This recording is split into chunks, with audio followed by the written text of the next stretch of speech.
Vegan pendant 6 ou 7 ans et être vegan, au début c'était plus pour ma santé et après les animaux.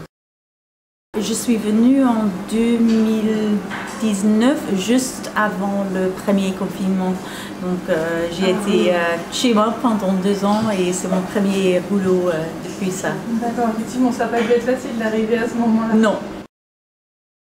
France, à mon avis, aime pas trop les véganes. C'est vraiment difficile de trouver les endroits, les menus. Au Royaume-Uni ou en Écosse, c'est partout, chaque bar, chaque restaurant a au moins 1 ou 2 repas véganes. Et il y a les bars complètement véganes dans les grandes villes, des choses comme ça. Ici, c'est un peu la galère. Je ne mange pas le fast-food de tout en France, donc tout est fait à la maison. Comme ça, c'est beaucoup mieux parce que je cuisine beaucoup plus sucré. En fait, ça a changé. Maintenant, c'est le gâteau aux carottes que mon chef cuisine. Google, mettez le plat et ajoutez vegan et tu vas trouver des centaines de recettes réussies. C'est vraiment pas si compliqué que les gens pensent.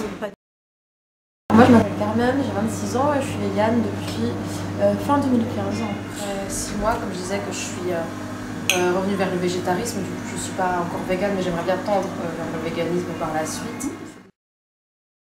Pas le droit de décider de la vie ou de la mort d'un animal. Enfin, on peut être vegan et en bonne santé.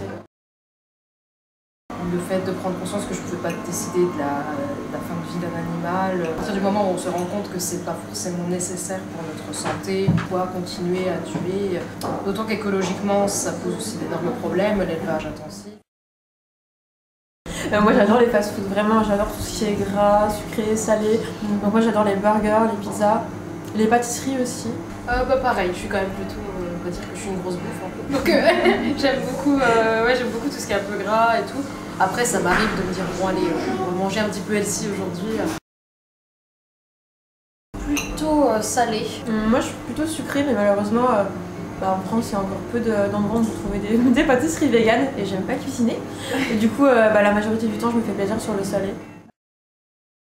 Honnêtement, je sais pas. Des spaghetti carbonara avec du coup du tofu fumé, de la crème de cajou, de la crème de soja, du parmesan végétal, je trouve ça super bon. Et des pizzas maison aussi, j'adore les pizzas maison. Moi j'aime beaucoup les lasagnes végétales, du coup avec, je les fais souvent avec des épinards et du seitan.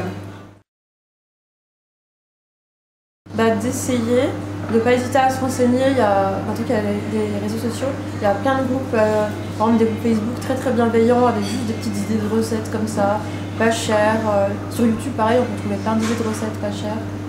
Et il faut vraiment pas hésiter à se renseigner, à se rapprocher aussi d'autres végés ou d'autres véganes pour en parler avec eux. Et après voilà, ça vient tout seul.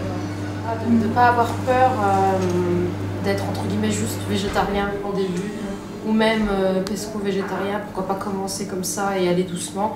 Il y aura pas ou très rarement du mépris de la part de personnes qui sont full vegan derrière. L'important c'est que chacun essaye dans la mesure du possible en fonction de ce qu'il a, de ce qu'il peut faire aussi, parce que quand on a des TCA c'est pas forcément toujours facile par exemple. Voilà, donc je pense qu'il faut pas se mettre la pression là-dessus. Et se dire que oui, on aura beaucoup d'écoute, puis comme tu disais, beaucoup de bienveillance de la part de la plupart des personnes de la communauté. J'ai jamais aimé la viande, le goût de la viande. Quand j'étais plus jeune, même en fait, ça me dégoûtait de voir le sang dans les assiettes et tout. Comme tout le monde, j'ai mangé de la viande parce que mes parents sont omnivores et du coup, dans l'imaginaire collectif, c'était quelque chose de très bien de manger de la viande. Mon véganisme vient de mon éveil personnel.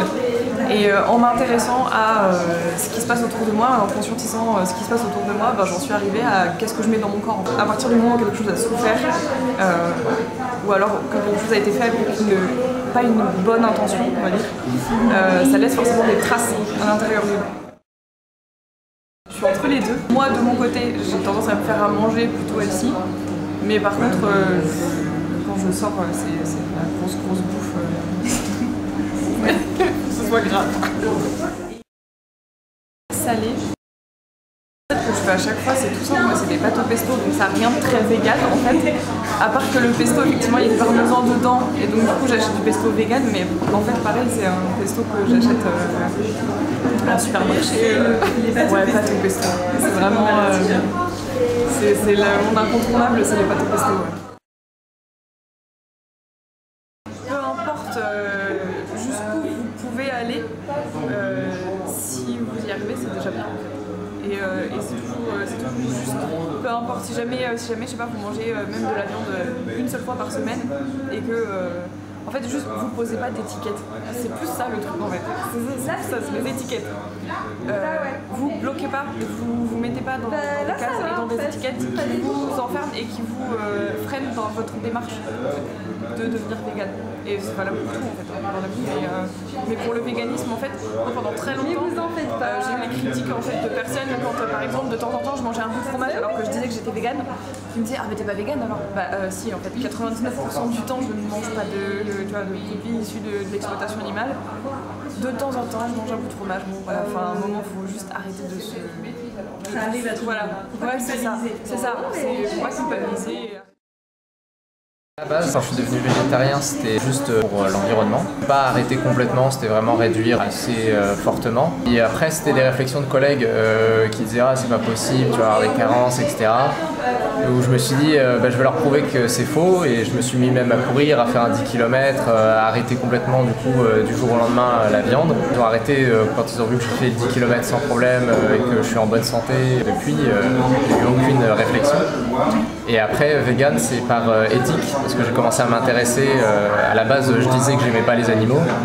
Et puis finalement, en m'y intéressant et voir vraiment la souffrance qu'il y a derrière, je me suis dit, en fait, ça craint. Et du coup, c'est là où je suis devenu vegan. C'est vraiment beaucoup plus fast-food, un fervent, on va dire, client de Domino's, qui doivent être les seuls qui font des options vegan dans les pizzerias. Je suis plutôt sucré. Ouais, je suis plutôt sucré. D'ailleurs, je mange pas mal de produits transformés, mais j'ai même tendance à rajouter des choses sucrées. Voilà. Type pâte d'amande ou encore du sirop de sucre de canne, ce genre de choses. Donc non, je suis beaucoup plus sucré et même là, j'ai mangé un cinnamon roll très très bon. De pas se prendre la tête, de vraiment y aller à leur rythme et de pas se dire si je suis vegan c'est fini à vie, juste se dire que chaque repas qui est évité avec de la viande, c'est de la souffrance en moins, c'est des émissions de gaz à effet de serre en moins. En fait, chaque pas est bon à prendre et du coup d'y aller à son rythme.